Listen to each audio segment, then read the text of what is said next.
Hi, I'm Rod Chappell. Thanks for joining us on the Rod Chappell Show.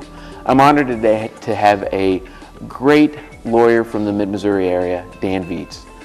He has been a protector of civil liberties in the Mid-Missouri area and throughout the state, honestly, for decades. So thanks for joining us, and we're looking forward to a wonderful show.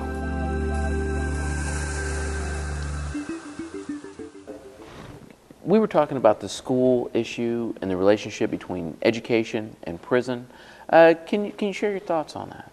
Well, clearly we have far too many people in prison and not enough people in schools. Mm-hmm. And the irony is that every dollar we spend on prisons is $1 less that we're not spending on education, mm-hmm. that we're not spending on health care, that we're not spending on helping people who really need help.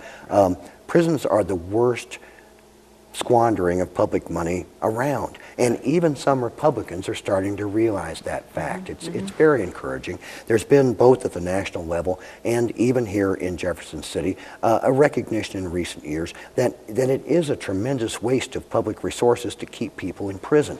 Now, it's not only the direct cost of housing, feeding, and providing a pretense of medical care to people in prison that costs all of us money, but the indirect costs are just as real. The indirect costs include the fact that we're taking people who, for the most part, would otherwise be out there earning a living, paying taxes, supporting their families, and instead rendering them useless, putting them in a cage, and depriving them of the ability to do any of those things. I mean, depriving them of the ability to do exactly what we claim we want everyone to do. Right. And I know that you and I often argue to judges that, Judge, please don't give this young person, or even an older person, a criminal record that's going to follow him or her for the rest of his or her days on earth. Don't give this person an even greater obstacle to finding employment, to finding a place to live, to getting an education, because a criminal conviction is a tremendous impediment to all of those things. Absolutely. Now, I'm happy to tell you that, again, the Missouri legislature has listened and responded to a certain degree on this point. And I had the privilege of serving on a Missouri Bar Committee which drafted a new expungement law. Now, expungement has different meanings in different states, but generally it means removing the stigma of a criminal conviction from a person's public records, and sometimes even from the private records. Right. So we have certain very limited expungement laws on the books in Missouri already. And for instance, a first offense DWI can be truly expunged, wiped out of all public and almost all private records after 10 years. And there are a few other offenses that can be truly expunged in that way. When we worked with, and I mean defense attorneys, worked with prosecutors, some judges and some legislators to expand this availability of expungement. And the legislature did indeed last year passed an expungement law which is far, far broader. So beginning 1 year from now, beginning on January 1, 2018, a new expungement law takes effect across Missouri. It will allow for at least one criminal conviction, as long as it's not violent and not of a sexual nature, and it's not a Class A felony. Those are three major exceptions. But if you've been convicted of an offense involving drugs, involving theft, involving anything that's not of a violent or a sexual nature and not a Class A felony, you'll be able to get that conviction expunged from all public records beginning on January 1, 2018. Excellent. Now, you have to hire a lawyer, you have to go to court, you have to go through a procedure. But I urge everyone out there, if you have a criminal conviction record and you'd like to get it eliminated from the public records, go see an attorney sometime later in 2017 and be ready to go to court on January 1, 2018 and get that wiped off your public record. Now, it'll still exist in the private records of the courts. In other words, cops and prosecutors will still be able to see that you had this prior conviction. And if you are accused of another crime, they'll still hold that against you. But the main areas where criminal convictions are a obstacle to people succeeding in life are employment, and followed by finding a place to live, followed by getting a loan to buy a car or to buy a home.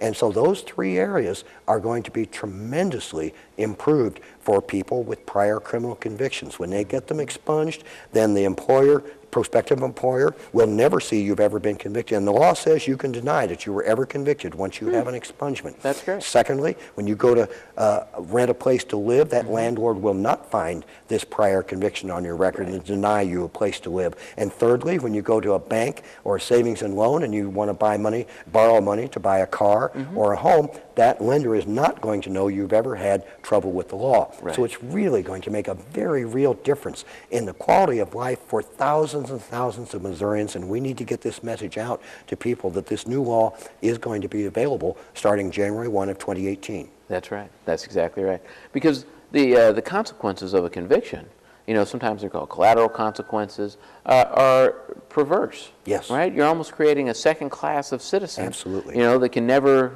regain status as a full and legitimate citizen. You're never forgiven under the current law. Never mind the fact that you paid your debt, right? You paid your debt to society, as they say, but you go on paying forever. Right. Which ultimately means that the citizens end up paying. That's right. Right? Because if you can't get access to appropriate housing, health care, transportation so that you can earn an income, and even a decent paying job, your opportunities to still remain in society. That is absolutely correct. Yeah, that's not going to be easy.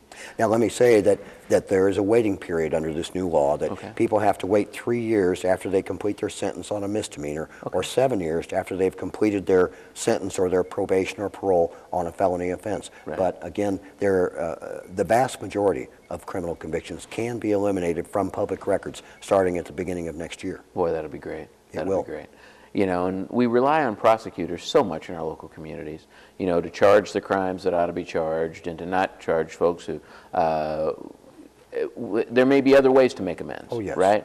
Let alone if you have a questionable case. That's right.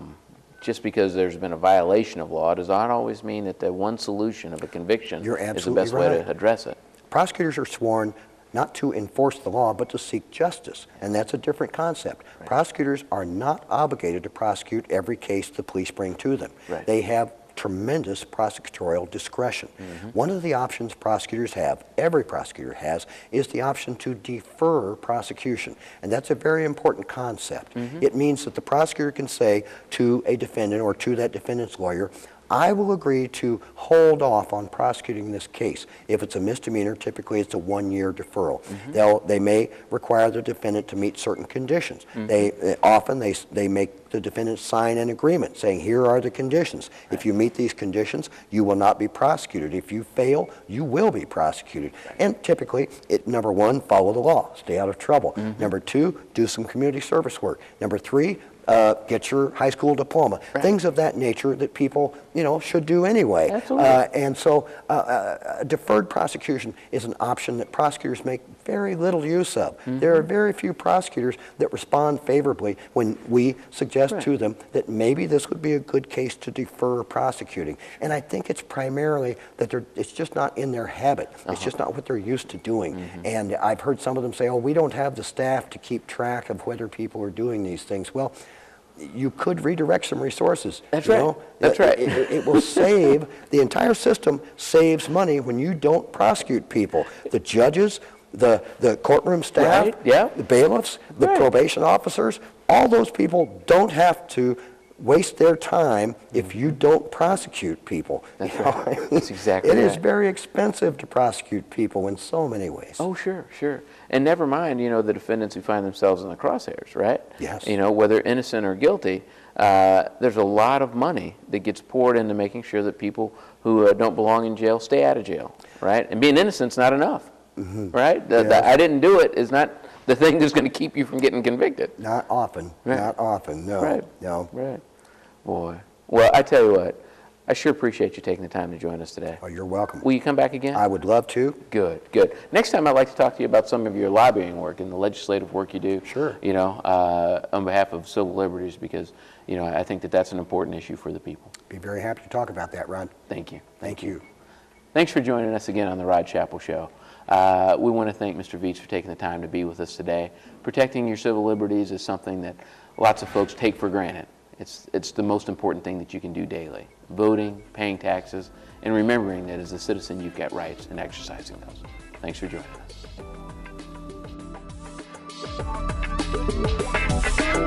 us.